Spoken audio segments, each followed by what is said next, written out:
Rebels celebrate the end of the regime of Syria's President Assad. They've taken control of the capital Damascus after a lightning sweep across the country. We're inside the city. You can hear the sound of celebratory gunfire. People are driving around in their cars. They're giving me peace signs. They're saying that life is going to be so much better now that Bashar al-Assad is gone. But where is the fallen president? He's said to have fled Syria, and we'll be taking a look at what today's dramatic events mean for the country. Also on the program, thousands of homes are without power and weather warnings remain across England and Wales in the wake of Storm Dara. And an emphatic win for England in Wellington, their first Test Series victory in New Zealand for 16 years.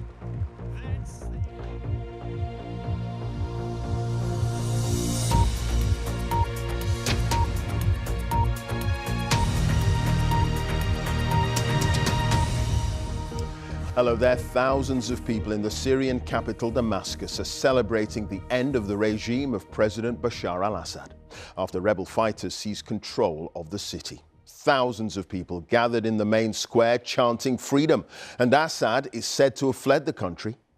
After years of civil war, the speed of the rebel victory is astonishing. On Tuesday, the city of Aleppo was captured in a shock offensive, and by the weekend, rebel fighters had full control of the city of Homs, with the province of Daraa also falling. Then, overnight, the rebels entered the capital, meeting almost no resistance. Well, our correspondent Barbara Pletasher is the only British broadcaster in the city, and she sent us this report.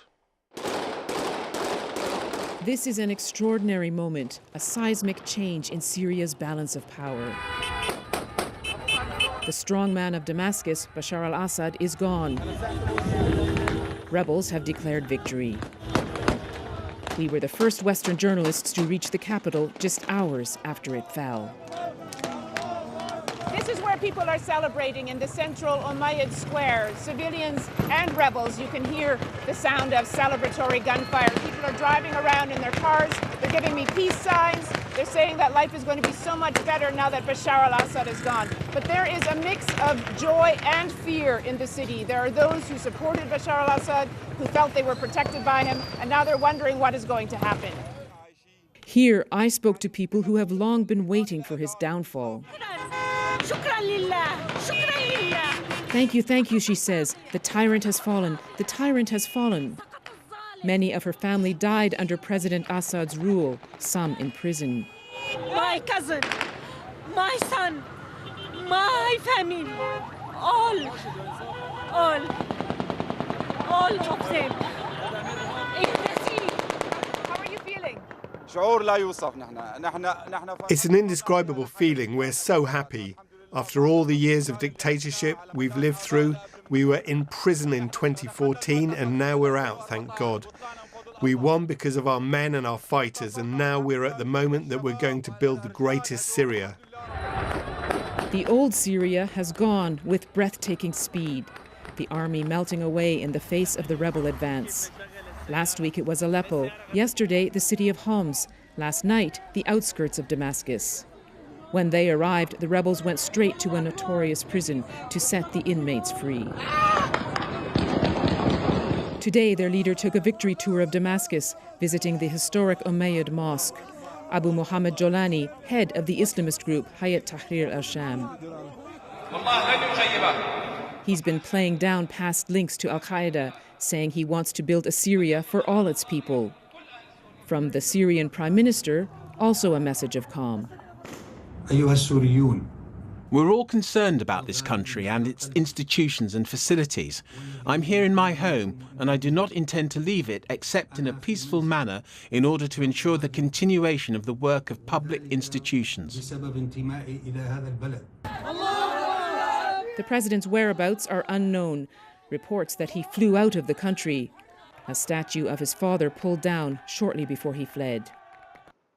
His Damascus residence now a tourist attraction, stripped bare of anything valuable, of anything at all. We saw people carrying out furniture, with no one trying to stop them. The rebels may have brought freedom, but not security. The country is hoping for peace and fearing chaos. Different groups control different areas. No one knows how this will play out. But whatever happens here will be felt across the Middle East. Barbara Plett-Usher, BBC News, Damascus. Well, one of Bashar al-Assad's main backers was Russia, and Moscow says he's now fled Syria with the fall of his regime unthinkable a little over a week ago. Now, more than half a century of authoritarian rule is over, first from his father and then the son. Here's Caroline Hawley. For nearly a quarter of a century, Syrians endured his authoritarian rule. For millions, a figure both feared and loathed. This was the last public sighting of him exactly a week ago today, meeting the Iranian foreign minister. It was the support of Tehran, Hezbollah and Moscow which propped up his regime for so long. Bashar al-Assad took power in the year 2000. A London-trained eye doctor, he inherited Syria's police state from his father Hafez and initially promised reform. He and his British-born wife Asma tried to present a new image of Syria to the world. Mrs. al-Assad, Your Majesty. There was even an audience with the Queen. But the change that so many Syrians hoped for failed to materialise. And in 2011, when Syrians rose up against his regime, this was the response. As accounts of atrocities multiplied, Bashar al-Assad denied any responsibility. We don't kill our people. No government in the world kill its people unless it's led by a crazy person. For me as president, I became president because of the public support. It's impossible for anyone in this state to give order to kill. Over the next few years, hundreds of thousands of Syrians were killed in a brutal civil war in which the regime used both barrel bombs and chemical weapons. At a staggering human cost, the regime took back Aleppo in 2016 with the help of Russian airstrikes. But last week, the rebels were back in the city after an offensive that stunned the world, towns and villages falling like dominoes.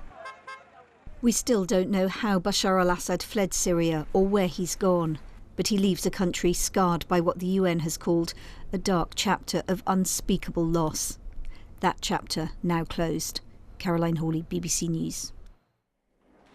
The big question now, of course, is who are the rebel fighters and what does their victory mean for Syria? Frank Gardner is here with more on that. Frank. Well, Syria is at a crossroads. Everything now depends on HTS. That's the main rebel group here that's ousted Assad. Because this could go either way, a successful transition to a democracy of sorts or a descent into chaos. The words of their leader here, Abu Muhammad al-Jolani, are encouraging. He says he wants a government for all Syrians. So is that really what's going to happen? On the one hand, they have been trying to project a moderate and more modern image of themselves and for their rule in Idlib for the purpose of winning over the local population as well as the international community. But on the other hand, they have really also tried to hold on to their Islamist character and roots, on the one hand because that's how they started, but also to make sure that they do not antagonize the hardliners in rebel-held areas as well as in HTS's own ranks. HTS, the main rebel group, does have a murky past. Until 2016, it was linked to al-Qaeda, and it's still a proscribed terrorist group by many governments. The dark red on this map shows where it controls, which now extends to some of the pink areas abandoned by the Assad regime. There are also other rebel groups in both the north and south, plus the Kurds up in the northeast, and finally, over in the west, the Alawite heartland, Assad's former power base. And then there are the other nations involved, Russia, Iran and Turkey. So navigating through all these competing interests is going to be a daunting task for whatever government emerges. Clive. All right, thank you, Frank Gardner there. Well, Steve Rosenberg's live in Moscow and Tom Bateman also joins us from Washington. To you, Steve, first. President Putin was one of Bashar al-Assad's main backers. What does this mean now for Russia? There's no doubt that this is a blow, a huge blow to the Kremlin. Vladimir Putin had invested heavily in Bashar al-Assad. financially, politically, militarily, of course. It was Russian air power which had helped keep Assad in power for the last 9 years, and at the same time had helped Russia project an image of itself as a global power competing with the West. But Assad has gone. Russia failed to save a close ally. So focused was it on its war on Ukraine, on Russia's war on Ukraine, which has eaten away so many of Russia's resources. So I think the big question now for Russia is what is going to happen to its two big military bases in Syria, the Khmeimim air base and the Tartus naval base, because for Russia, that foothold on the eastern Mediterranean would be very bad to lose. All right, and Tom, President Biden, he is apparently in talks with his National Security Council. Yeah, he's meeting his defence and security chiefs this afternoon, Clive, and we expect in the next few minutes, actually, we might get some kind of statement from Mr. Biden. Although I have to say, up until now, the march on Damascus has been met largely with a stunned silence from the White House, other than a very short statement from the National Security Council last night saying that the president was closely monitoring what was happening. They described them as extraordinary events. I think, frankly, they are trying to figure out what comes next. Who runs Syria? That is the critical question for his security team and for the president. Now, the administration will not mourn the end of Assad, the emasculation of Iran, nor the humiliation of Russia in Syria. What they will fear, though, is exactly what that undesirable balance of forces that it saw it with so far, but at least stabilised, what replaces that. All right. Tom Bateman live in Washington. Thanks, Tom. Let's return to Barbara in Damascus, the only British broadcaster in the city. Barbara, just paint a picture of what today has been like for you being there, seeing these incredible events unfold. It's been amazing. I started the day out in Lebanon on the Lebanese-Syrian border, and we found out that we'd be able to get through. And just before we left, I saw this man crying. He was crouched down and crying. So we went over and asked him why he was crying, and he said that he was a supporter of the regime, and now he was sure the rebels would target him and his friends and his family. His family was in a bus trying to get through the border crossing so they could escape into Lebanon, and he was having difficulty. He said it's fawda, it's fawda, it's fawda, which means chaos in Arabic. And then we got into Damascus, and it was really so exciting, frankly, to drive in and realize that we had arrived after all this time of trying to monitor the war from outside. And the scenes at the Umayyad Square, that constant sound of gunfire, my goodness, it was like a soundtrack almost, but also the joy of people who were there talking about the dictator was gone. This would mean a new Syria. That man I spoke to went on to say he was calling on all Syrians to come back to the country and create the greatest country, a united country. So a great deal of excitement there. And then we went to where the president's house was being looted, and we had people there quite concerned about security and what would come next. And one man said to me, we've really got to have this transition happen quickly. We really have to happen. It has to happen quickly. So it was quite a day of experiences and emotions and, watching history break cover. Indeed. All right, Barbara, thank you so much for that. Barbara Plett-Usher there and your team, thank you in Damascus. Now to the day's other news, and there are strong winds across much of the UK in the wake of Storm Dara. A yellow weather warning for powerful gusts is in place for England and Wales. There's continuing travel disruption, and thousands of homes remain without power, as Simon Jones explains. Storm Dara isn't quite done with us yet. Destructive winds near Solihull, also felt in East London. There was a lot of noise and some wind, and the garden's being rearranged. Gusts of 50 miles an hour. Seaham Harbour in County Durham was feeling the full force of the weather. In Blandford in Dorset, this webcam captures a flash in the sky and houses lose power. Hundreds of thousands of homes have been left without electricity. Hundreds of flood warnings and alerts remain in place. With so many trees down, getting around to fix the problems hasn't been easy.